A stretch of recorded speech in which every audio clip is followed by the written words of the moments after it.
Hi all, അസ്സലാമു അലൈക്കും. Welcome back to Silna's kitchen. ഇന്നത്തെ റെസിപ്പി കപ്പയും മുട്ടയും വെച്ച് നല്ല ടേസ്റ്റി ആയിട്ടുള്ള ഒരു അടിപൊളി വെറൈറ്റി പലഹാരത്തിൻ്റെ റെസിപ്പിയാണ്. ഈ റെസിപ്പി തയ്യാറാക്കാനായിട്ട് ഒരുപാട് സമയമൊന്നും വേണ്ട, വളരെ പെട്ടെന്ന് തന്നെ തയ്യാറാക്കിയെടുക്കാൻ പറ്റുന്ന ഈസി ആയിട്ടുള്ള ഒരു പലഹാരത്തിൻ്റെ റെസിപ്പിയാണ്. ഈ വീഡിയോ സ്കിപ്പ് ചെയ്യാണ്ട് മുഴുവനായിട്ടും കണ്ടേക്കണേ, എന്നാൽ മാത്രമേ ഞാനിതെങ്ങനെയാണ് തയ്യാറാക്കിയെന്നുള്ളത് നിങ്ങൾക്ക് മനസ്സിലാവുള്ളൂ. റെസിപ്പിയിലോട്ട് കടക്കുന്നതിന് മുമ്പായി എൻ്റെ ചാനൽ ആദ്യമായിട്ട് കാണുന്നവരാണെങ്കിൽ പ്ലീസ് ഒന്ന് സബ്സ്ക്രൈബ് ചെയ്തേക്കണേ. അപ്പോൾ ഈ ഒരു റെസിപ്പി തയ്യാറാക്കാനായിട്ട് ഞാനിവിടെ ഒരു ചെറിയ കഷ്ണം കപ്പയും 5 കോഴിമുട്ടയും എടുത്തിട്ടുണ്ട്. ഇത് ഞാനിപ്പോൾ ഒരു ഗ്രേറ്ററിൽ ഗ്രേറ്റ് ചെയ്തെടുത്തിട്ടുണ്ട്. ഇനി ഗ്രേറ്റ് ചെയ്തെടുത്തിട്ടുള്ള കപ്പ ഒരു മിക്സിഡ് ജാറിലേക്ക് ഇട്ട് കൊടുക്കാം. ഇനി ഇത് അരച്ചെടുക്കാനായിട്ട് 250 ml കപ്പിൻ്റെ അളവിൽ 1 കപ്പ് വെള്ളം ഇതിലേക്ക് ഒഴിച്ചു കൊടുത്തിട്ട് ഇതൊന്ന് നന്നായിട്ട് അരച്ചെടുക്കാം. ഇനി അരച്ചെടുത്ത മിക്സ് ഒരു പാത്രത്തിലേക്ക് മാറ്റുന്നുണ്ട്. ഒരു അരിപ്പ വെച്ച് അരിച്ചാണ് മാറ്റുന്നത്. ഇതിൻ്റെ പാല് മാത്രം എടുത്താൽ മതി. ഞാനിപ്പോൾ ചെറിയൊരു കഷ്ണം കപ്പയ്ക്ക് വേണ്ടിയാണ് 250 ml കപ്പിൻ്റെ അളവിൽ വെള്ളം ഒഴിച്ചു കൊടുത്തിട്ടുള്ളത്. ആ ഒരു അളവിലുള്ള വെള്ളം ഒഴിച്ചു കൊടുത്താൽ മതി. ഒരുപാട് വെള്ളം കൂടിപ്പോയി കഴിഞ്ഞാൽ അതിൻ്റെ പരുവം തെറ്റിപ്പോവും. ഇതിൻ്റെ മുഴുവൻ പാലും എടുക്കാൻ വേണ്ടി ഇതുപോലൊരു സ്പാച്ച് വെച്ച് നന്നായിട്ടൊന്ന് അമർത്തി കൊടുക്കാം. ഇപ്പോൾ കപ്പയുടെ പാല് മാത്രമായിട്ട് അരിപ്പയിൽ അരിച്ചെടുത്തിട്ടുണ്ട്. ഇനി ഇതിലേക്ക് ആവശ്യത്തിനുള്ള ഉപ്പിട്ട് കൊടുക്കാം. ഇനി ഇത് നല്ലപോലെ ഒന്ന് ഇളക്കി കൊടുക്കുന്നുണ്ട്. അടുത്തതായി ഇതിലേക്ക് വറുത്ത അരിപ്പൊടിയാണ് ഇട്ട് കൊടുക്കുന്നത്. 250 ml കപ്പിൻ്റെ അളവിൽ 2 കപ്പ് അരിപ്പൊടി ഇതിലേക്ക് ഇട്ട് കൊടുക്കാം. അരിപ്പൊടി വറുത്തതായാലും വറുക്കാത്തതായാലും കുഴപ്പമില്ല. ഞാനിപ്പോൾ എടുത്തിട്ടുള്ളത് വറുത്ത അരിപ്പൊടിയാണ്. ഇനി ഇത് കൈവച്ച് നന്നായിട്ടൊന്ന് മിക്സ് ചെയ്തിട്ടെടുത്തതിന് ശേഷം നല്ലപോലെ ഒന്ന് കുഴച്ചെടുക്കാം. മാവ് കുഴച്ചെടുക്കാനായിട്ട് ഇതിലേക്ക് കുറച്ച് വെള്ളത്തിൻ്റെ ആവശ്യമുണ്ട്. ആദ്യം നമുക്ക് ഒരു 1/2 കപ്പ് വെള്ളം എടുത്തിട്ട് അതിൻ്റെ പകുതി ഒഴിച്ചു കൊടുക്കാം. എന്നിട്ട് ഒന്നുകൂടി കുഴച്ച് നോക്കിയിട്ട് വെള്ളം പോരാന്നുണ്ടെങ്കിൽ മാത്രം ബാക്കി കൂടി ഒഴിച്ചു കൊടുത്താൽ മതി. ഞാനിപ്പോൾ 1/2 കപ്പ് വെള്ളം എടുത്തതിന് ശേഷം അതിൻ്റെ 1/4 ഭാഗം മാത്രമേ ഇതിൽ ഒഴിച്ചു കൊടുത്തിട്ടുള്ളൂ. ഇപ്പോൾ ഇതിലേക്ക് ഒഴിച്ചു കൊടുത്ത വെള്ളത്തിൻ്റെ അളവ് കറക്റ്റാണ്. ഇപ്പോൾ ഞാൻ ഈ മാവ് കറക്റ്റായിട്ട് കുഴച്ച് വെച്ചിട്ടുണ്ട്. ഇനി ഇത് മാറ്റി വെച്ചേക്കാം. അടുത്തതായി ഒരു കൂട്ട് തയ്യാറാക്കാനുണ്ട്. അതിനായിട്ട് ഞാനിവിടെ ഒരു കടായി സ്റ്റവിലേക്ക് വെച്ച് ഫ്ലെയിം ഓണാക്കി കൊടുത്തിട്ടുണ്ട്. ഇനി ഇതിലേക്ക് എണ്ണ ഒഴിച്ചു കൊടുക്കാം. എണ്ണ നന്നായിട്ടൊന്ന് ചൂടായി വന്നതിന് ശേഷം ഇതിലേക്ക് വലിയ 2 സബോള കട്ട് ചെയ്തത് ഇട്ട് കൊടുക്കാം. ഞാനിപ്പോൾ സബോള നല്ലപോലെ ചെറുതാക്കിയാണ് അരിഞ്ഞെടുത്തിട്ടുള്ളത്. ഇതേ രീതിയിൽ തന്നെ വേണം എടുക്കാനായിട്ട്. ഇനി ഇതിലേക്ക് നല്ലൊരു ഫ്ലേവറിന് വേണ്ടി 2 കഷ്ണം പട്ട, 1 ഏലക്ക, 2 ഗ്രാമ്പ് ഇട്ട് കൊടുക്കുന്നുണ്ട്. ഗരം മസാലയുടെ പൊടിയാണെന്നുണ്ടെങ്കിൽ അങ്ങനെ ഇട്ട് കൊടുത്താലും മതി. ഇനി ഇതിലേക്കൊരു എരിവിന് വേണ്ടി 3 പച്ചമുളക് ഇതുപോലെ ചെറുതായിട്ട് കട്ട് ചെയ്തിട്ടുള്ളതാണ് ഇട്ട് കൊടുക്കുന്നത്. ഇതിൽ പച്ചമുളകിൻ്റെ മാത്രം എരിവാണ് ചേർക്കുന്നത്. വേറെ മസാലപ്പൊടികളൊന്നും തന്നെ ചേർക്കുന്നില്ല. ഇത് നമ്മൾ വെറൈറ്റി ആയിട്ടുള്ള ഒരു രുചിക്ക് വേണ്ടി പച്ചമുളകിൻ്റെ മാത്രം എരിവിലാണ് ചെയ്തെടുക്കുന്നത്. ഇനി നിങ്ങൾക്ക് കുറച്ചുകൂടി എരിവ് നിർബന്ധമാണ് എന്നുണ്ടെങ്കിൽ കുറച്ച് കുരുമുളക് പൊടി ഇട്ട് കൊടുത്താലും മതി.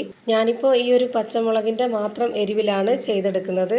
അതിൻ്റെ കൂടെ തന്നെ കുറച്ച് കറിവേപ്പിലയും മല്ലിയിലയും ചെറുതായിട്ട് കട്ട് ചെയ്ത് ഇട്ട് കൊടുത്തിട്ടുണ്ട്. ഇനി ഇതൊന്ന് ഇളക്കി കൊടുക്കാം.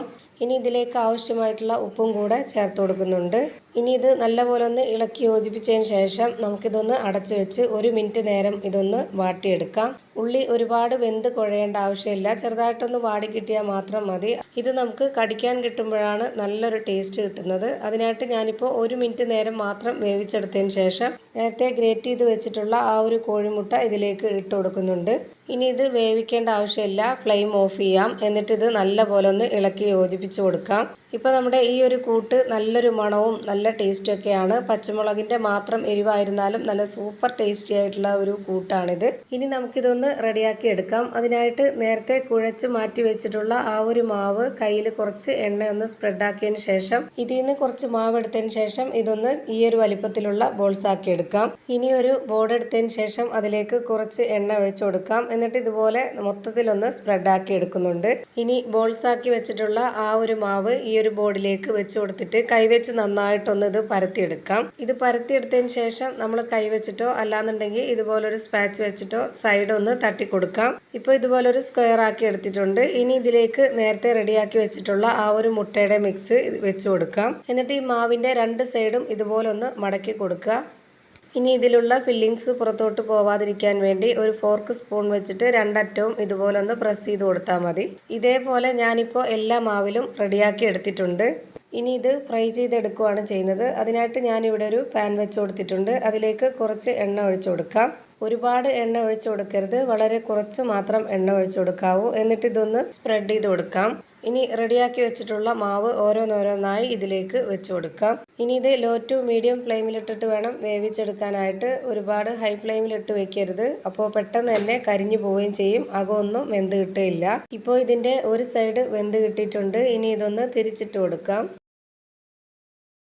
ഇതുപോലെ എല്ലാം ഒന്ന് തിരിച്ചിട്ട് കൊടുത്തതിന് ശേഷം ഇനി ഇതിലേക്ക് 2 സ്പൂൺ എണ്ണ കൂടി ഒഴിച്ചു കൊടുക്കുന്നുണ്ട്. ഇത് ഒരുപാട് എണ്ണ ഒഴിച്ചു കൊടുത്തതിന് ശേഷം ഇത് ഫ്രൈ ചെയ്തെടുക്കരുത്, അപ്പോൾ നമ്മുടെ ഉള്ളിലുള്ള ഫില്ലിങ്സ് എല്ലാം പുറത്തോട്ട് പോകും. അതുകൊണ്ടാണ് ഈ ഒരു രീതിയിൽ വളരെ കുറച്ച് മാത്രം എണ്ണ ഒഴിച്ചു കൊടുത്തിട്ട് ഇതെല്ലാം ഒന്ന് ഫ്രൈ ചെയ്തെടുക്കുന്നത്.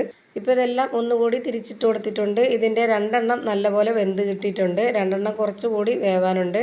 അപ്പോൾ അത് ഒന്നുകൂടി തിരിച്ചിട്ട് കൊടുത്തിട്ടുണ്ട്. ഇതിലിപ്പോൾ വെന്ത് കിട്ടിയത് ഈ പാനിൽ നിന്നും എടുത്ത് ഒരു പാത്രത്തിലേക്ക് മാറ്റാം. ഇപ്പോൾ ഇതാ നന്നായിട്ട് വെന്ത് കിട്ടിയിട്ടുണ്ട്. ഇത് ഞാനൊരു പാത്രത്തിലേക്ക് മാറ്റുവാണ്. ഈ 2 എണ്ണവും ഒരു പാത്രത്തിലേക്ക് മാറ്റിയിട്ടുണ്ട്. ഇനി ഇതിൻ്റെ ഈ ഒരു സൈഡും കൂടി വെന്ത് വരട്ടെ. അടുത്തതായി ഈ 2 എണ്ണവും വെന്ത് കിട്ടിയിട്ടുണ്ട്. ഇനി ഇതും കൂടി എടുത്ത് മാറ്റാം. അപ്പോൾ ഇതാണ് നമ്മുടെ കപ്പയും മുട്ടയും വെച്ചിട്ടുള്ള അടിപൊളിയായിട്ടുള്ള നല്ല ടേസ്റ്റി ആയിട്ടുള്ള ഒരു വെറൈറ്റി പലഹാരം. ഇതിൻ്റെ മാവായിരുന്നാലും ഇതിൻ്റെ ഉള്ളിലുള്ള ഫില്ലിങ്സ് ആയിരുന്നാലും എല്ലാം സെപ്പറേറ്റ് ആയിട്ട് കഴിക്കാനും ഇത് ഒരുമിച്ച് കഴിക്കാനും നല്ല ടേസ്റ്റാണ്. അപ്പോൾ ഇത്രയേ ഉള്ളൂ ഇന്നത്തെ റെസിപ്പി ഇഷ്ടമായാൽ ലൈക്ക് ചെയ്യാനും കമൻറ്റ് ചെയ്യാനും ഷെയർ ചെയ്യാനും മറക്കരുത്. ഞാനിടുന്ന പുതിയ വീഡിയോസ് നോട്ടിഫിക്കേഷനായിട്ട് കിട്ടുന്നതിന് വേണ്ടി സബ്സ്ക്രൈബ് ചെയ്ത് ബെല്ലൈക്കൺ അമർത്തി അതിൽ ഓൾ എന്ന ഓപ്ഷൻ എനേബിൾ ചെയ്ത് കൊടുക്കാനും മറക്കരുത്. പുതിയൊരു വീഡിയോയുമായി വീണ്ടും വരും. Thank you for watching.